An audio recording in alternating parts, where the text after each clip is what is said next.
He is, God, he has got so much damn potential.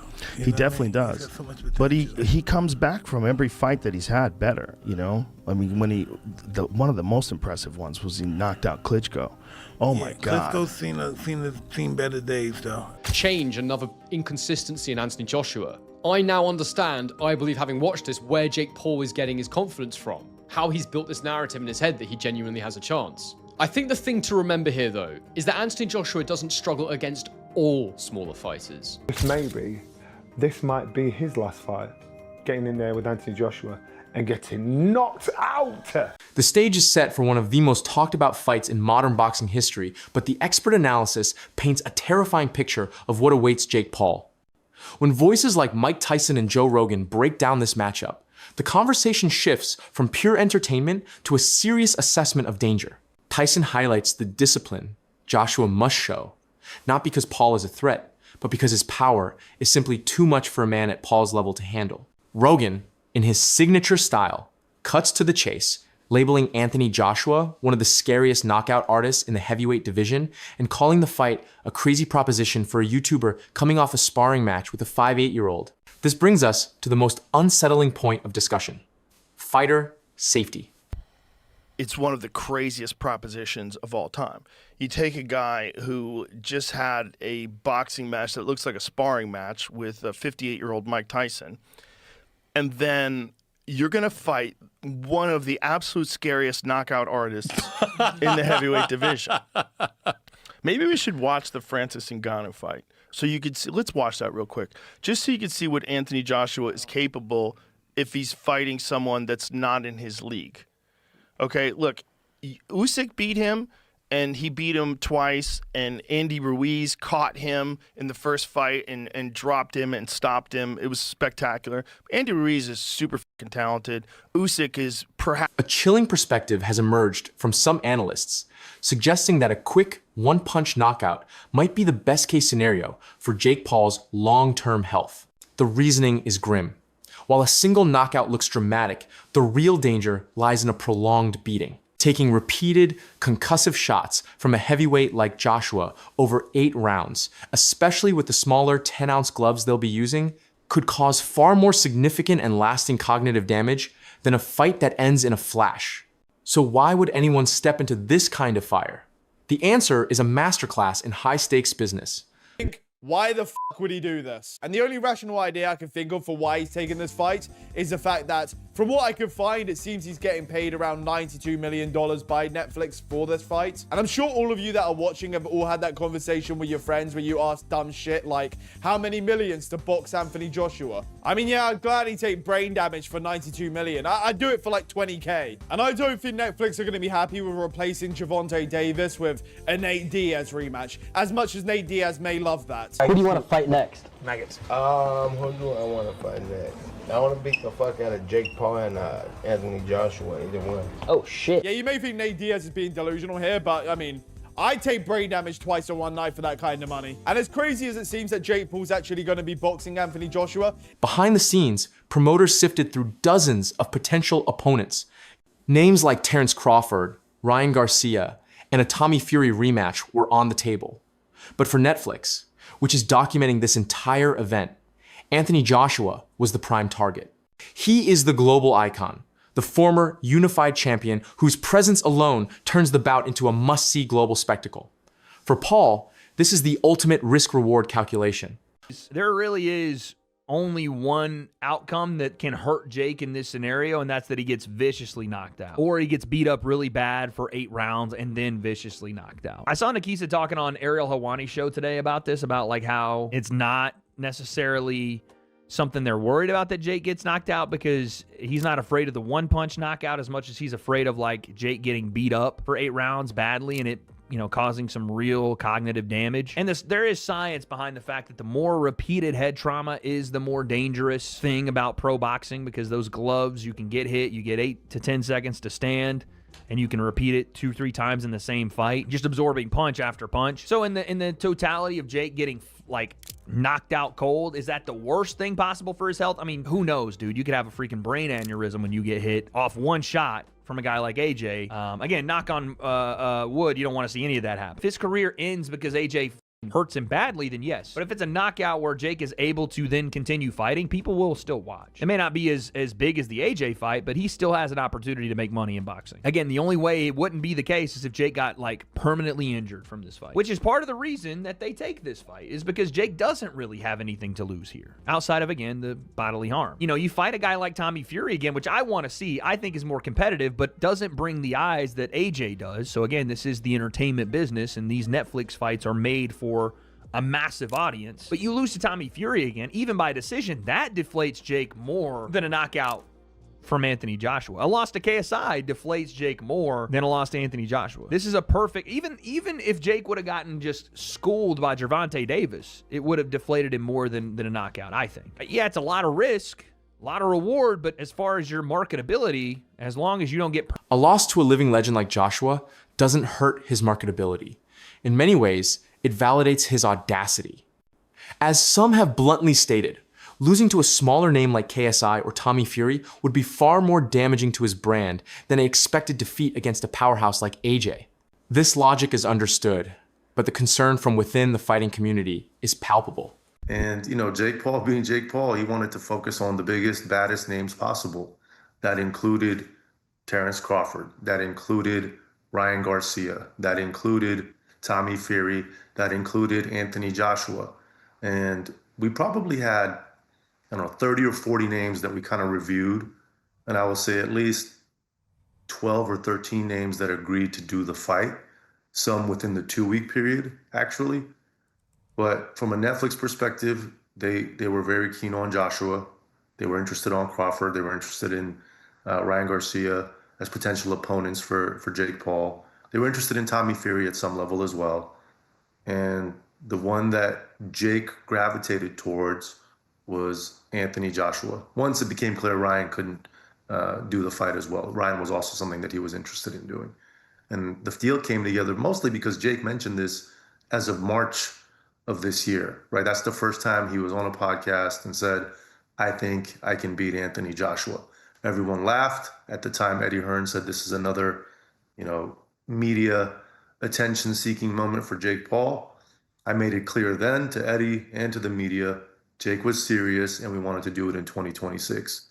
We had further conversations with Matchroom in July of this year with the understanding that if Jake got through Tank Davis, and even though that was an exhibition, it was very much structured to be a real fight in every way, shape, and form, then we would look to make Jake versus Joshua in 2026. So that gave us a head start in terms of trying to come to an agreement with Matchroom and AJ, and we were able to get it done. I just want to ask about a couple of those names that you mentioned.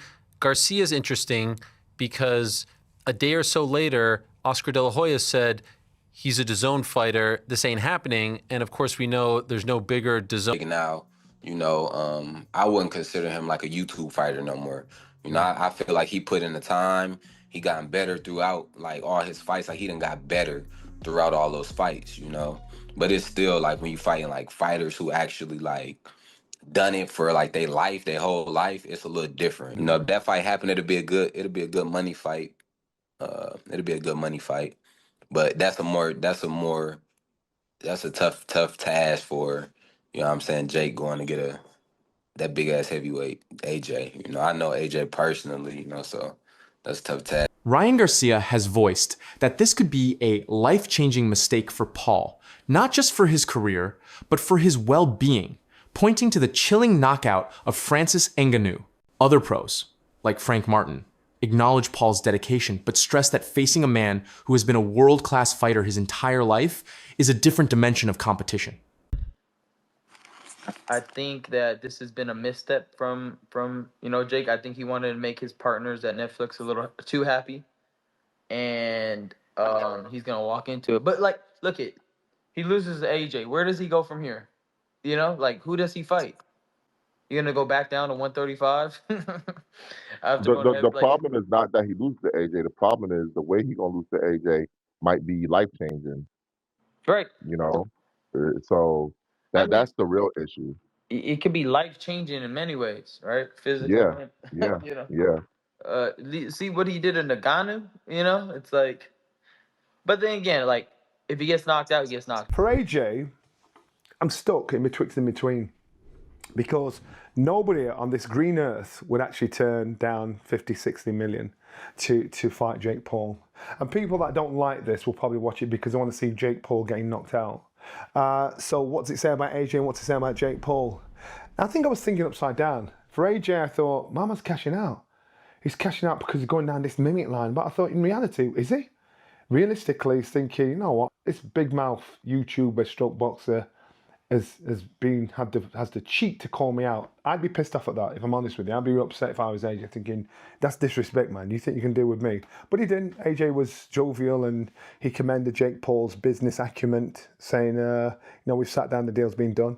But still, it just leaves an odd taste in your mouth. So as long as AJ gets the job done, and I mean gets the job done, shows his world-class pedigree, and wipes this boy out, then everybody's happy. But how does it enhance his career? The only way it enhances his career is financially. That's it. No other way. There's no props from beating Jake Paul, apart from saying, thank God you shut him up. For Jake Paul now, I got to give this boy props, because he now has our attention and the whole world is talking about Jake Paul. I want to say a big thanks to our sponsors, Bet Goodwin, for supporting That Boxing Show. Now, if you're interested in having a little flutter, or as I call it after my dad, Benji's Bets, Bet Goodwin's the place to be. Check out Bet Goodwin using the QR code on the screen. I'm probably all right. I'm probably 90% thinking the fight's going to happen. But I'm struggling. I'm thinking, this boy can't be so stupid. But then you hear a whisper. You hear a whisper that Jake Paul himself might be cashing out. Because the big purses that he's pulling, fighting these has-beens or ex-fighters, they're dropping slowly but surely.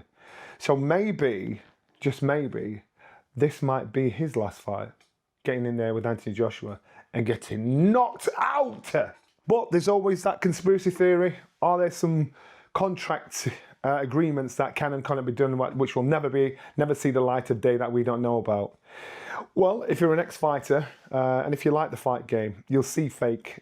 You'll know fake when you see it. So if there's any of that fakery going on with this, pulling a shot, taking it easy, giving man a bit of a breather, especially coming from AJ, I'd be disappointed, because AJ's brand alone. The money is life-changing, but it doesn't erase the physical threat standing in the opposite corner. Ultimately, this fight is a spectacle built on a dare. It's the classic tale of the confident newcomer challenging the established king. For Anthony Joshua, it's a lucrative opportunity to silence a loud critic with a statement victory. Ngannou does not take the fight against Jake Paul. Anthony Joshua takes the fight against Jake Paul. Anthony Joshua at the press conference gets asked his opinion of Francis not taking the fight against Jake Paul. And Joshua's like, he's an idiot. He's an idiot. There is no reason for him to not take this match. I cannot be and am not mad at Francis. I can't be. Like rules would preclude me from being upset with Francis. I'm not a big Francis fan. Francis fan. I'm not a Francis supporter. So I want to hurt Francis. I want to do something to hurt him. Well, his own actions took $10 million out of his bank account, of which, by the way, could use $10 million. So I can't be mad at him. If I teased him, and by God, get in there and he go, oh my gosh, I heard Chael and I heard from all the Eagles, and what was I thinking? And Joshua's out, and this is my chance of redemption. Hey, put me in, Jake. That would then help him. That would be positive for Francis. That would create envy as well as jealousy from outside observers like me. But I will tell you, trying to break down and understand how we got to this conclusion is mind-boggling. You ever met a writer? Your whole life, have you ever met a writer? Maybe went to college for it and they're a writer. Do you want to know the hardest thing in the world that person's going to have to do to make money?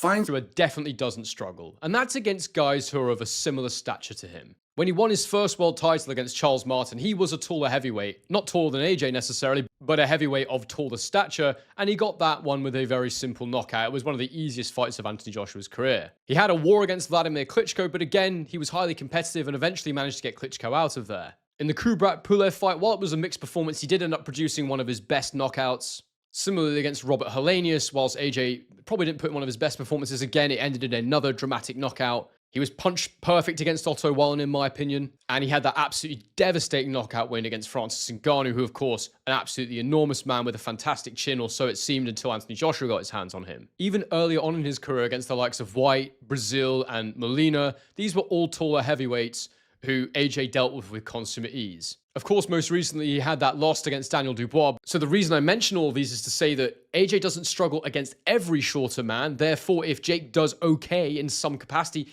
as I say, loses on points or manages to go several rounds of Anthony Joshua, then you have to say that Jake Paul's quite a bit better than we thought. And Anthony Joshua, yeah, he's slipped since then a bit. I mean, AJ physically was better back then, but he's way more experienced now, so he's maybe around the same overall. It probably all evens out. But the point is, you'd have to give Jake Paul some credit in that situation and really worry about where Anthony Joshua is at this point. Overall, while some of the things that Jake Paul's saying might be true, it still doesn't mean that he has any hope in hell of winning this fight. I still fully expect Anthony Joshua to deal with him within a couple of rounds. Now look, to most people, it'll be a loss to Anthony Joshua if he doesn't even finish him in round one. But the reality is, I understand in boxing that someone can move and can survive for periods of time. It might be that Jake Paul runs. If he does that, then yeah, I could see how... For Jake Paul, it's the biggest stage imaginable to prove his courage with his health as the ultimate wager. The world won't be watching to see a competitive chess match. They'll be watching to see if the gamble pays off or if the champion delivers a devastating reminder of the sport's brutal hierarchy.